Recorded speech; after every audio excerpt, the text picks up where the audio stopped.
Audio Jungle.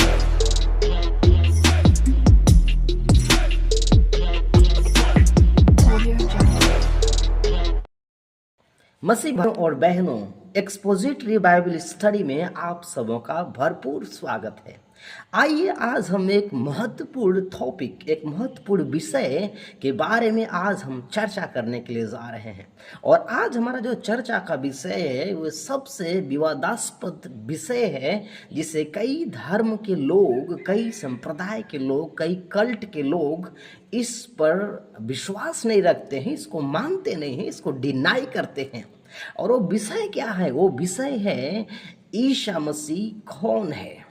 क्या Isa Masih God है?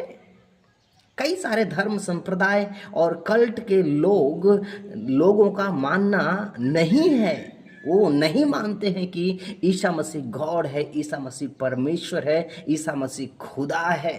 वो खुदा खुद ईसा मसीह के रूप में इस धरती पे आया और वो स्वयं खुदा है। आइए आज हम कुछ बाइबल पद्यांशों के द्वारा, बाइबल वचनों के द्वारा आज हम देखेंगे, परखेंगे कि आखिर यीशु मसीह सचमुच में खुदा है, सचमुच में वो ईश्वर है, सचमुच में वो गॉड है।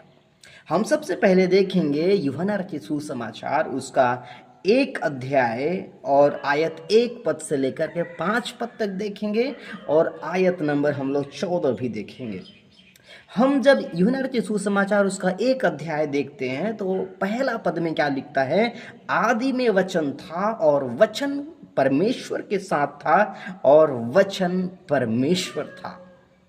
और जब हम आयत नंबर 14 पढ़ते हैं तो लिखा है, 14 पद में लिखा है, और वचन देहधारी हुआ और हमारे बीच में निवास किया और हमने उसकी ऐसी महिमा देखी जैसे पिता के एकलौते की महिमा जो अनुग्रह और सच्चाई से परिपूर्ण हो। हालेलुया।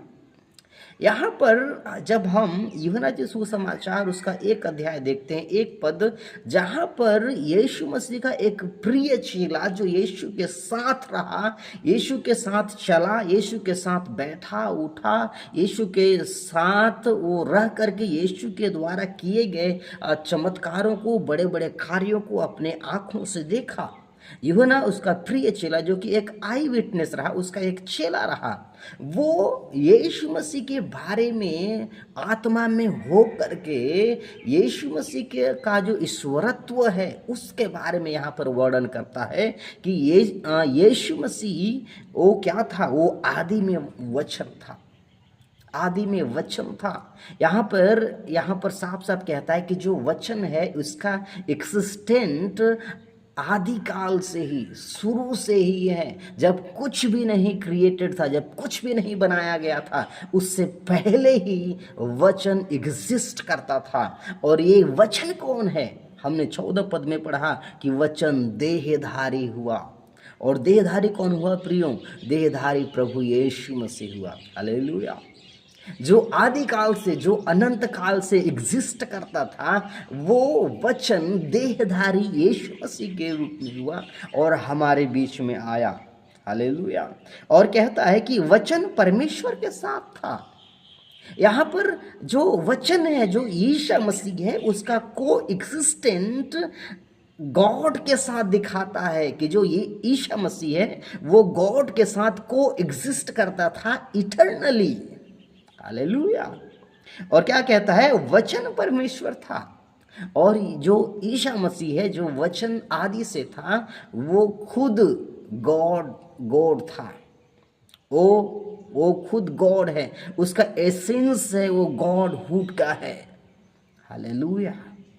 और आगे आयत 3, 4 और 5 पद में हम देखते हैं तो वहाँ पर जो गॉड के अंदर जो क्वालिटी होना चाहिए, गॉड का जो स्वभाव होना चाहिए, उस स्वभाव को यहाँ पर हम देख सकते हैं। आयत नंबर 3 में क्या लिखा है? सब कुछ उसके द्वारा उत्पन्न हुआ और जो कुछ उत्पन्न हुआ उसमें से कुछ भी उसके बिना उत्पन्न ना हुआ। हालेलुया। गॉड, ईश्वर का स्वभाव क्या है कि वो क्रिएटर होना चाहिए, वो किसी भी चीज़ को बनाने वाला होना चाहिए। गॉड अपने आप में क्रिएटेड बीइंग नहीं है, लेकिन वो हर एक चीज़ों को बनाने वाला है, क्रिएटर है वो। और यही करेक्टर जो गॉड का जो करेक्टर है क्रिएटर, ये क्रिएटर यीशु मसीह का है। हालेलुया। और कहता है कि सब कुछ उसके द्वारा उत्पन्न हुआ। हालेलुया। सब कुछ उसके द्वारा उत्पन्न हुआ, मतलब ईसा मसीह क्रिएटर है। ईसा मसीह गॉड होने के साथ साथ क्रिएटर का जो चरित्र, जो उसके अंदर एक तरह से कैरेक्टर होना चाहिए, वो गॉडहुड का कैरेक्टर ईसा मसीह के पास है आदि से ही। हालेलुया। और क्या कहता है, उसमें जीवन था। और गॉड का एक और नेचर क्या है कि गॉड लाइफ गिविंग होना चाहिए। और यहाँ पे 4 पद में साफ साफ लिखता है कि उसमें जीवन था, मतलब जो वचन है, जो ईसा मसीह जो है, उसमें जीवन है। हालेलुया। उसमें लाइफ है, उसमें जीवन है। जो कोई उसको मानता है उसमें एक नया जीवन चला आता है। वो लोगों को नया जीवन देने वाला परमेश्वर है, वो जीवन देने वाला खुदा है। हालेलुया। और क्या कहता है कि वह जीवन मनुष्यों की ज्योति था। वह जीवन जो गॉड मनुष्यों को जीवन देता है, वो जीवन एक लाइट है, एक ज्योति है, और वो ज्योति खुद गॉड में पाया जाता है। और यहाँ पे 5 पद में लिखता है, और ज्योति अंधकार में चमकती है, परंतु अंधकार ने उसे ग्रहण ना किया। जो गॉड है वो ज्योति के रूप में, लाइट के रूप में इस संसार में आया, लेकिन आज लाखों करोड़ों में आज जो लोग हैं जिनके अंदर अंधकार बसा हुआ है, वो अभी भी उस ज्योति को एक्सेप्ट करना नहीं चाहते हैं। वो नहीं मानते हैं कि ईसा मसीह गॉड है। हालेलुया। लेकिन यहाँ पर हम स्पष्ट रीति से देख सकते हैं कि ईसा मसीह गॉड है, उसमें गॉडहुड का नेचर है, उसमें गॉडहुड का एक तरह से जो गॉड का कैरेक्टर होना चाहिए वो ईसा मसीह में है, और वो गॉड है। और जब हम 29 पद में देखते हैं तो यहाँ पर लिखता है, दूसरे दिन उसने यीशु को अपनी ओर आते देखकर कहा, देखो परमेश्वर का मेमना जो जगत का पाप उठा ले जाता है। गॉड का एक नेचर क्या होता है, ये वो लोगों के पापों को क्षमा करता है, और यही यीशु मसीह भी करता है। जो कोई पापी मनुष्य यीशु मसीह के पास आता है, वो उनके पापों को क्षमा करता है, अगर मनुष्य अपने पापों को अंगीकार करके उससे क्षमा मांगता है। वो हमारे पापों को कलवरी क्रूस पर उठा लिया, वो हमारे लिए मारा गया, गाड़ा गया, परंतु मुर्दों में से वो तीसरे दिन जी उठा, और आज भी वो हमारे पापों को क्षमा करने के लिए तैयार है। ना केवल यहाँ पर हम देखते हैं कि ईसा मसीह गॉड है, परंतु एक और यहाँ पर परमेश्वर का दास प्रेरित पौलुस, जो एक समय में खुद ईसा मसीह के चेलों का विरोध करने वाला था, प्रेरित पौलुस, जिसको पहले सोल के नाम से लोग वहाँ पर बोलते थे, वो खुद प्रेरित पौलुस ईसा मसीह के बारे में, उसके गॉडहुड के बारे में क्या यहाँ पे लिखता है। कुलुसियों की पत्री उसका 1 अध्याय 15 पद में हम लोग देखते हैं क्या लिखा हुआ है, वह तो अदृश्य परमेश्वर का प्रतिरूप तथा समस्त सृष्टि में पहलौठा है। 16 पद, क्योंकि उसी में सब वस्तुओं की सृष्टि हुई, स्वर्ग की अथवा पृथ्वी की, दृश्य अथवा अदृश्य, सिंहासन अथवा साम्राज्य, शासन अथवा अधिकार, समस्त वस्तुएं उसी के द्वारा और उसी के लिए सृजी गई। हालेलुया। प्रेरित पौलुस, जो एक बार खुद यीशु के चेलों का विरोधी था, विश्वासियों को सताया करता था, जब वो ईसा मसीह के साथ उसका इनकाउंटर हुआ, उसका जीवन बदला।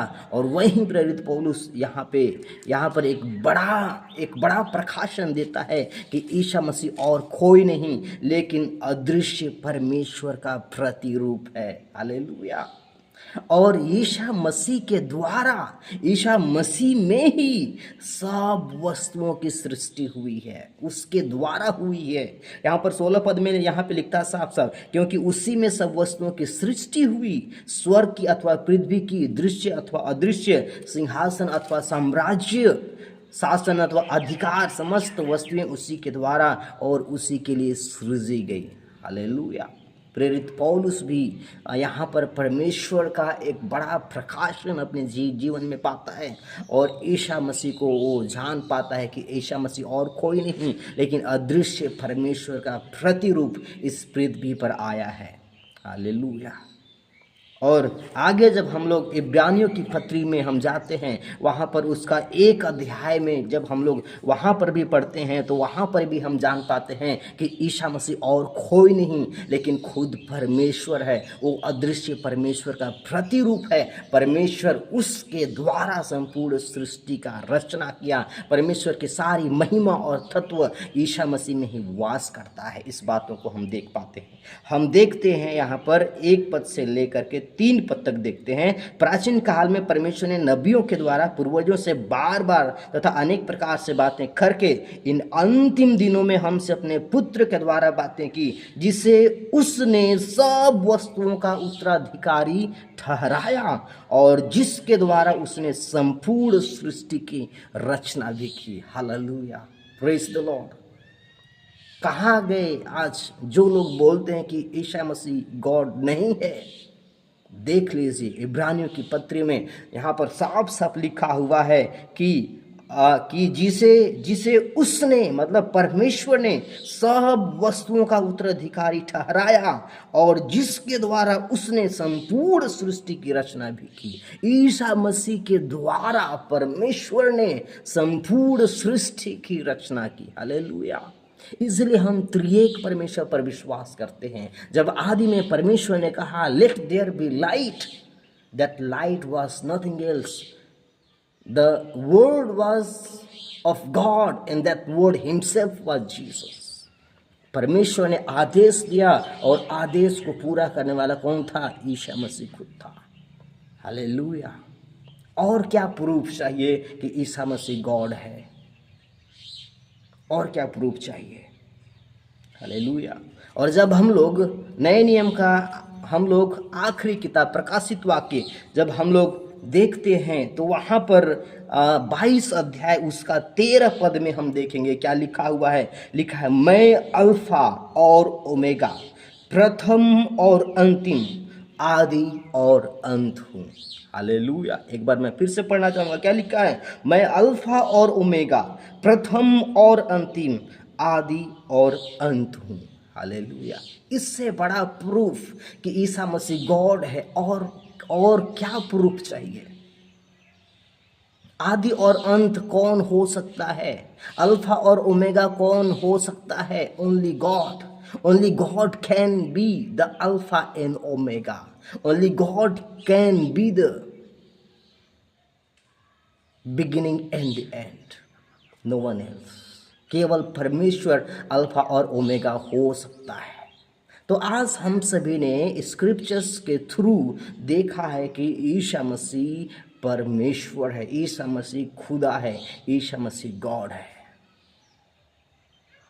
ये मैसेज आप और लोगों तक ज़रूर शेयर करें और उनको भी बताएं कि ईसा मसीह गॉड है, ईसा मसीह खुदा है, ईसा मसीह परमेश्वर है। उस पर हमें ईमान और उस पर हमें विश्वास लाने की ज़रूरत है। और वो खुदा होने के नाते वो हमारे पापों को भी क्षमा करने के योग्य है।